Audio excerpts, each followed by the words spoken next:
স্বৈরাচার হাসিনাকে জবাবে এবং গোটা তার রিজনকে এই আওয়ামী লীগকে এই বাংলার জমিন থেকে উৎখাত করে নতুনভাবে স্বাধীনতা ছিনিয়ে এনেছি। ইনশাআল্লাহ আমরা সেই স্বপ্ন দেখি দিল্লির তালেবান, দিল্লির দালাল, প্রথমে দিল্লির তাদেরকে আমরা এইভাবে বাংলার জমিন থেকে উৎখাত করবো। ইনশাআল্লাহ ওই দিন বাকি নাই। আমরা প্রথম এবং ব্যারিস্টারের জন্য মানুষদের মধ্যে সচেতনতা সৃষ্টি করার জন্য ব্যাপক গণসচেতনতা এবং জনসচেতনতার জন্য আমরা লিফলেট কার্যক্রম হাতে নিয়েছি। আপনারা প্রতিটি পাড়ায় মহল্লায় শহরে অলিতে গলিতে এই প্রথম আলো এবং ব্যারিস্টার তারা যে হিন্দুত্ববাদীদের দালালি করে ব্যারিস্টার নির্লজ্জভাবে পশ্চিমা সাম্রাজ্যবাদীদের আদর্শ এটা সভ্যতা সংস্কৃতিকে আমার বাংলার মুসলিম জমিনে প্রতিষ্ঠিত করতে চাই।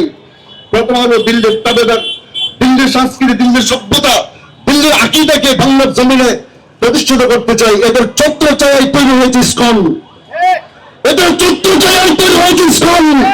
আজকে ইসকনের হাতে আমার ভাই সাইফুল ইসলাম আলিফ নিহত হতে হয়, শহীদ হতে হয় মুসলিম ভূখণ্ডে, মুসলিমদের জায়গায় আদালত চত্বরে, যেখানে ন্যায় ইনসাফের আশা করে বাংলার 16 কোটি মুসলমান, 18 কোটি মুসলমান যেখানে বাংলার আদালত থেকে ন্যায় এবং ইনসাফের আশা করে সেই আদালত চত্বরে এদের ছত্রছায়ায় বেড়ে ওঠা ইসকন জঙ্গি, অক্ষপতি, সন্ত্রাসবাদী ইসকনের মাধ্যমে ইসকনের হাতে আমার ভাই শহীদ হতে হয়।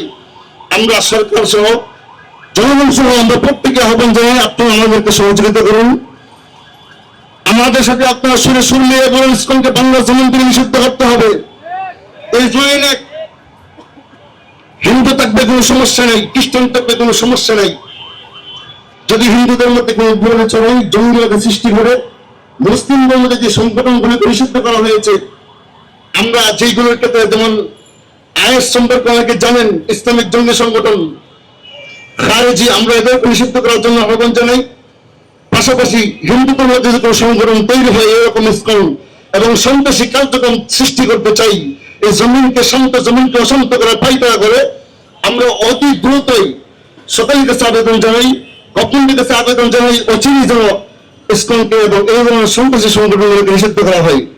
পাশাপাশি যাদেরকে এই সংগঠনগুলোকে যারা আশ্রয় দেয়, যারা প্রশ্রয় দেয়, যাদের ছত্রছায়ায় এই সংগঠনগুলো বেড়ে ওঠে, যাদের মিডিয়ার ভুয়া মিথ্যা বাংলা নিউজের কারণে আমাদের নেগেটিভ গুলো ভিন্নভাবে প্রচারিত হয়, এই প্রথম আলো এবং ডেইলি স্টারকে আমরা চাই বাংলার জমিন থেকে উৎখাত করে দিল্লি পাঠাইতে। দিল্লি পাঠানোর যে পদক্ষেপগুলো আমরা নিচ্ছি, যে পদক্ষেপগুলো আমরা নিচ্ছি প্রথমত রিফ্লেক্ট কর্মসূচির মাধ্যমে আমরা গণসচেতনতা পাবলিককে কথা বোঝানো, যারা দিল্লি এবং সাম্রাজ্যবাদীদের পদগার ওদের আদর্শ, ওদের সভ্যতাকে আমাদের জমিনে প্রতিষ্ঠিত করতে চাই। ওদেরকে অচিরেই আমরা বাংলার জমিন থেকে ইনশাআল্লাহ বিতাড়িত করবো। যেভাবে বিতাড়িত করেছি তাদের পদগার, তাদের মা হাসিনা এবং তার গোটা রিজনকে ইনশাআল্লাহ আমরা অচিরেই আশাবাদী এই প্রকল্প এবং রেজিস্টারকে জমিন থেকে উৎখাত